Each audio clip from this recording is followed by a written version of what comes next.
নমস্কার বন্ধু, astrology 24x7 YouTube চ্যানেলে আপনাকে আরও একবার স্বাগত। আমি আপনাদের বন্ধু শ্যামল। বন্ধু সঙ্গে থাকুন, ভালো থাকুন। আমার তরফ থেকে প্রাণ ভরা ভালোবাসা আপনাদের সকলের জন্য রইল। শুরু করব তুলা রাশির বন্ধুদের জন্য সেপ্টেম্বর 2024 কেমন যেতে পারে সে সম্পর্কে বিস্তারিত আলোচনা।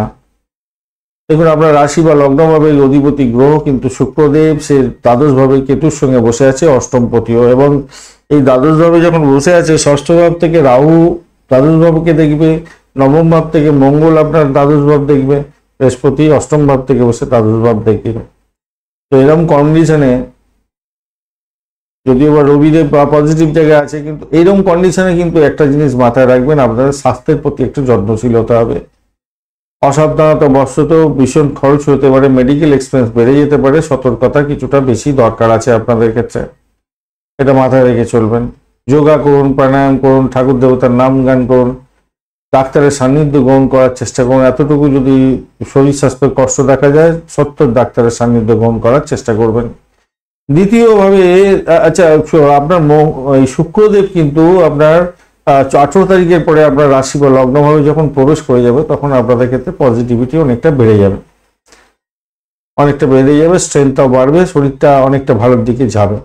দ্বিতীয়ভাবেতে শনিদেব, রাহুর দৃষ্টি এবং আপনার বৃহস্পতিরও দৃষ্টি পড়ছে। দ্বিতীয়ভাবে অধিপতি নবম ভাবে বসে থাকলে ভালো হয়ে থাকে, কিছুটা ভালো হয়ে থাকে, কিন্তু ষষ্ঠ ভাব থেকে রাহুর দৃষ্টি, পঞ্চম ভাব থেকে দ্বিতীয় ভাবকে দেখছে শনিদেব, আর অপরদিকে ষষ্ঠ আপনার হচ্ছে গিয়ে দ্বাদশ ভাব অনেকটা অ্যাক্টিভ হয়ে আছে। এরকম ক্ষেত্রে কিন্তু আর্থিক লেনদেনের ক্ষেত্রে সতর্ক থাকতে হবে আপনাদের। যে কোনো ধরনের আর্থিক লেনদেনের ক্ষেত্রে ভীষণ সতর্ক থাকবেন। বাড়ির লোকজনের সঙ্গে সম্পর্কের অবনতি যাতে না হয় খেয়াল রাখবেন। সকলের সঙ্গে ব্যবহারটা ঠিক রাখার চেষ্টা করবেন। চুক্তি সাধনের ক্ষেত্রে সতর্কতার দরকার আছে। তৃতীয় ভাবেতে মঙ্গলের দৃষ্টি পড়ছে এবং তৃতীয় অধিপতি গ্রহ অষ্টমে বসে আছে। তো সতর্কতা অবলম্বন অধিক করতে হবে।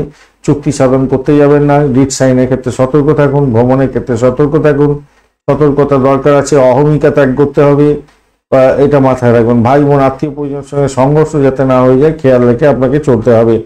চতুর্থভাবে দেখুন, মঙ্গল এবং বৃহস্পতির দৃষ্টি পড়ছে। চতুর্থভাবে অধিপতি পঞ্চমে আছে, তো বাড়ির পরিবেশটা আমি বলবো কিছুটা শান্তিপূর্ণ হবে বলে মনে করছে, স্বস্তিদায়ক হতে যাচ্ছে।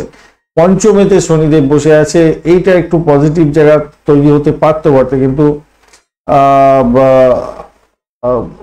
একটু উত্থান পতন থাকবে বোধহয় আজ এই মাসটাতে।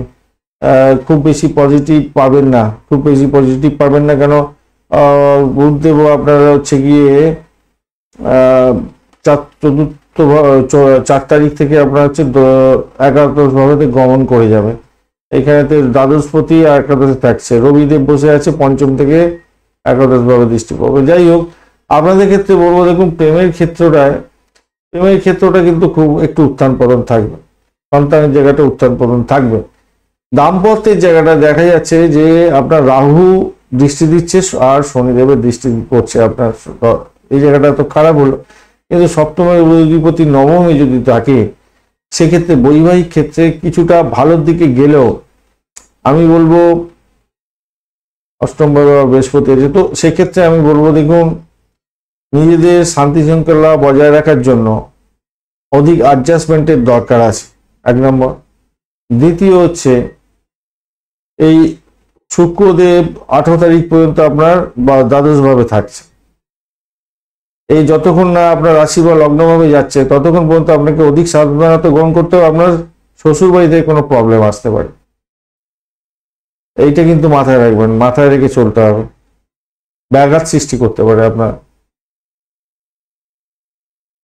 মাথায় রাখবেন। আর ব্যবসা বাণিজ্য যারা চালাচ্ছেন তাদের ক্ষেত্রে বলবো, কিছুটা ঝামেলা হবে। মাসের প্রথম দিকটা দুর্বল আছে, তারপরে শেষের দিকটা ভালোর দিকে যাবে বলে আশা করছি।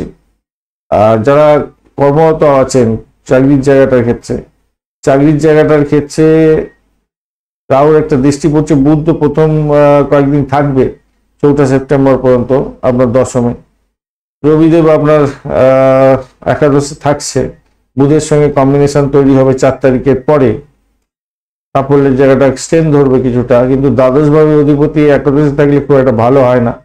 তবুও বলবো, দেখুন, কর্মজীবনের ক্ষেত্রে এই মাসটা কিছুটা অনুকূল তো পাবেন। ব্যয়ের জায়গাটা একটু যখন রিলিজ হয়ে যাবে, 18 তারিখের পরে তো আরো ভালোর দিকে যাবে, আশা করছি খারাপ হবে না।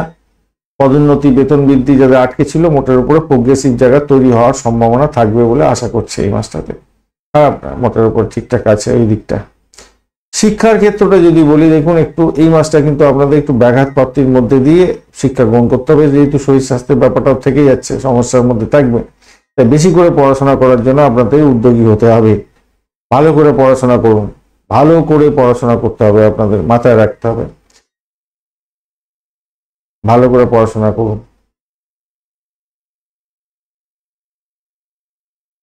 নতুন যোগাযোগ সৃষ্টি হতে, বিদেশে পড়াশোনার সুযোগ টুযোগ হতে পারে, কিন্তু একটু বেশি আপনাদের ব্যয়ের মধ্যে দিয়ে চলে যেতে হতে পারে, সেই জায়গাটা দেখাচ্ছে খুব বেশি ব্যয়ের পরিমাণ হয়ে যেতে পারে। 1-3 ওখানে আগে 7-8-7-9 একটা সম্পর্ক। যাই হোক, যারা বিজনেস সংক্রান্ত, এডুকেশন, উচ্চশিক্ষা, বিজনেস ম্যানেজমেন্ট ইত্যাদির সঙ্গে যুক্ত আছেন, তাদের ক্ষেত্রে তো একটু ভালোর দিকে যাবে বলে মনে করছে। ধন্যবাদ বন্ধু ভিডিওটি দেখার জন্য। ভিডিওটি যদি আপনাদের কাজে লেগে থাকে অবশ্যই লাইক, শেয়ার, কমেন্ট করতে ভুলবেন না। কমেন্টে লিখুন ওম নমঃ শিবায়, হর হর মহাদেব। বন্ধু সঙ্গে থাকুন, ভালো থাকুন।